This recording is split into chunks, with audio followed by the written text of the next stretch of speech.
மறைத்தல் என்னன்னா தூக்கி ஜெயில திருப்பி போறாங்க. ஜெயில போய் திருப்பி கொண்டு உலகத்தை போட்டுருவோம். இந்த பிறப்பு இறப்புக்கு காரணம் என்னன்னு கேட்டா மறைத்தல்.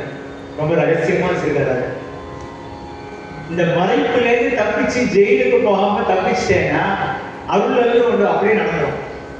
அதற்கு ஒரே டூல் சொல்றாங்க அப்படின்னா, உடம்புல உள்ள உணர்வு, இருதயத்துல உள்ள அன்பு, இந்த ரெண்டும்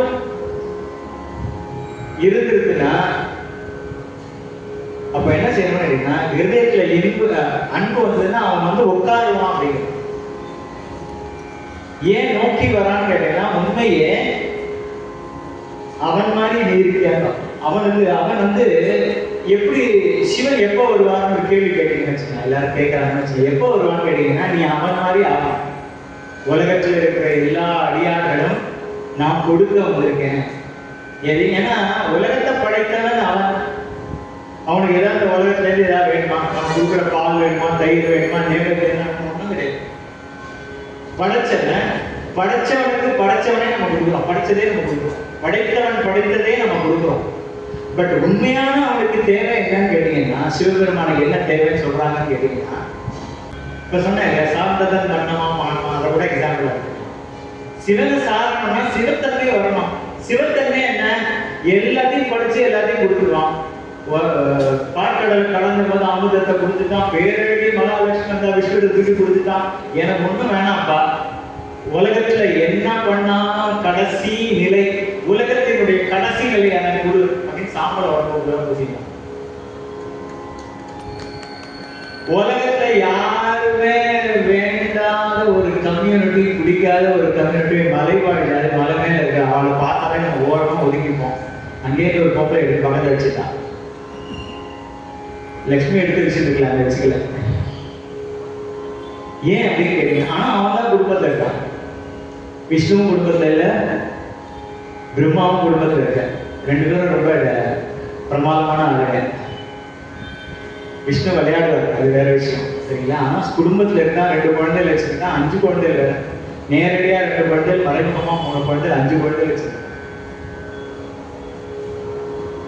குடும்பத்துல எப்படி வாழணும், எளிமையா வாழணும், எளிமையை காட்டாங்க. அப்ப அடியவர்களுக்கு எப்படியா இருக்காங்க? யாருக்கும் அறிவறியான் எமக்கு எளியான் அப்படின்றார் மாணிக்கவாசகர். யாருக்கு எளியான்? எளியவருக்கு எளியவர். யாருக்கும் அறிவறியான் எமக்கு எளியான் அப்படின்றா. யாருக்கு அறியவனா? எளியவரா இல்லாதவருக்கு அறியவன், எளியவருக்கு எளியவன். யாவர் மற்றறிவார் பந்தனை விரலியும் நீயும் அடியார். அம்பாள்னு சொல்லவே இல்லை. எனக்குள்ள ஒரு பெரிய கேள்வி, ஏன் பந்தனி விரலியும் விரல சொல்றாரு, பந்தனி விரலியும் சொல்றாரு, அம்பாளே சொல்லாம விரலையும் பந்து குடிக்கிற விரல் ஏன் சொல்லணும் அப்படின்னு எனக்கு ஒரு பெரிய கேள்வி. எங்கெங்கேயும் தேடி பார்த்தேன். எல்லாரும் பந்து பிடிக்கிற கை, பந்து விளையாடு, மகளிர் பந்து விளையாடுறது, பந்து பிடிக்கிற கை, அது இல்லை உண்மையான விஷயம். பந்துன்னா எனக்கு எங்கன்னா அந்த ரெஃபரன்ஸ் ராதா கல்யாணம் கிடைச்சது. கடைசியில என்ன செய்வாங்கன்னா, பூல செந்தாடனே கிருஷ்ணு புஷ்பச்சின்னா புஷ்பத்தை வச்சு உருண்டை வச்சு பால் வச்சு விளையாடுவாங்க. அது எனக்கு ஞாபகம் வருது. பூவை ஏன் வச்சு விளையாடலாம் அப்படின்னு ஒரு கேள்வி.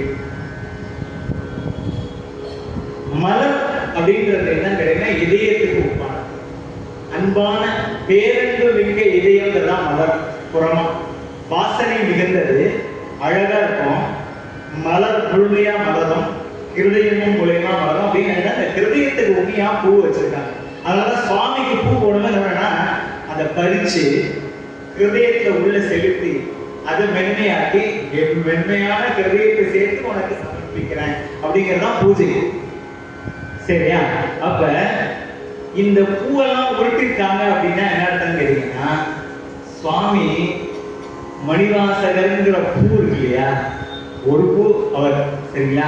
யார் சிறந்த அடியாரா இருப்பாங்களோ, மென்மையான ரொம்ப அழகு மிகுந்த அன்பிலே பேரன்பு மிக்க அடியவர்களோட ஆன்மாவெல்லாம் பூ அதெல்லாம் உருட்டி பந்தா விளையாடிட்டு இருக்காங்க. அந்த விளையாட்டு தான் விளையாட மணிவாசகத்தையும் அதனால பந்தனை விரலியும்னா யாரோட விரல்ல வந்து அம்பாளோட விரல், ஏன்னா அம்மா இல்லையா, அம்மா வந்து செய்யற வேலை என்ன செய்யுதுன்னா அரவணைக்கிறது.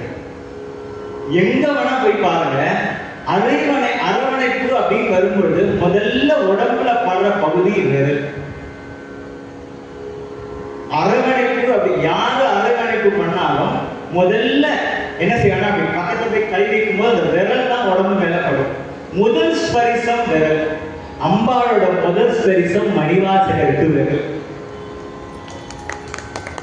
எப்படி விரல்னு கேட்டீங்கன்னா, அவ 2 பேரும் பூ போட்டு விளையாடிட்டு இருக்கான். சுவாமி அம்பாளும் விளையாடிட்டு இருக்காரு. கல்யாணத்துல கூட உண்டு, நம்ம கல்யாணத்துல கூட வந்து சாயங்காலம் நலங்கள் இருக்கும், அது பந்து உருட்டி விளையாடுறது, தேங்காய் உருட்டி விளையாடுறதுலாம் உண்டு, சரிங்களா? அப்ப அந்த விளையாட்டு எப்படின்னு கேட்டீங்கன்னா, உண்மை அடியார்கள் தான் அவர்கள் விளையாடிப்பாங்க. இது என்ன மறைப்பு, அது அருள், இது ரெண்டும் விளையாடிட்டு அந்த பூவை போட்டு. அப்படி ஒரு அர்த்தம். மென்மையானது மலர். அந்த அம்பாளோட கை ரொம்ப மென்மையா பூ போல இருக்கு அப்படிங்கறதுனால பந்தனை விரலி அப்படின்னு போட்டுருக்காங்க. அந்த ஸ்பரிசம் பட்ட உடனே அவருக்கு 2 உணர்வு ஏற்பட்டிருக்கு மணிவாசகர். இந்த மாதிரி ஒரு சுவாமியை பார்த்தா நீ எப்படி சொல்லிட்டாரு, ரொம்ப சிம்பிளா. ஆனா அம்பாள் சொல்றது என்ன சொல்றாரு, பந்தனை விரலியும் 2 வார்த்தை போட்டிருக்காரு. அப்படின்னா நினைத்தா அம்பாளுக்கு ரொம்ப இம்பார்ட்டன்ஸ் கொடுத்துருக்காருன்னு அர்த்தம். பந்தனை விரலியும் நீயும் நின் அடியார் பழங்குடில் அப்படின்னு இருக்கு. இது தனி, அது தனி. நீங்க அடியார் பழங்குடி தோறும் எழுந்தருடைய பரணே நடத்தினா தனியா போல 2 பேரும் சேர்ந்து போனாங்க. அப்ப மென்மையான, மிக மென்மையான மலர்களை போல வாசம் மிகுந்த, மனம் மிகுந்த கரம் அப்படின்னு ஒரு அர்த்தம். ஏன் விரல்னா, முதல் ஸ்பரிசம் ஒரு ஆன்மாவுக்கு சுவாமி கிட்ட இருந்து கிடைக்கிறது விரல், அம்பாவோட விரல். அதனால பந்தனை விரலியும் அப்படி கேட்டீங்கன்னா, அந்த அணைக்கும் போது கை வந்து இந்த விரல் தான் முதல்ல அணை அப்படிங்கிறதுனால அந்த ஸ்பரிச உணர்வு ஏற்பட்டு அவர் வந்து பந்தனை விரலியும்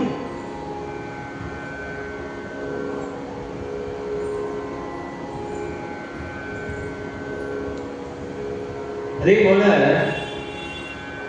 இந்த இது வந்து பந்து, இந்த போர்ஷன் வந்து பந்து. பந்து அணைகின்ற விரல் இங்க வந்து ஜாயிண்ட் ஆகுது.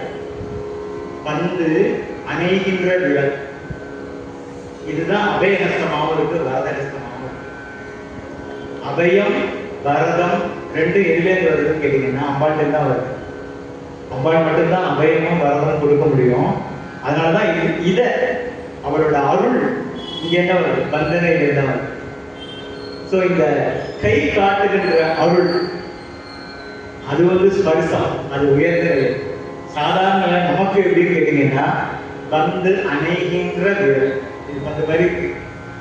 இதுல ஏற்படுகின்ற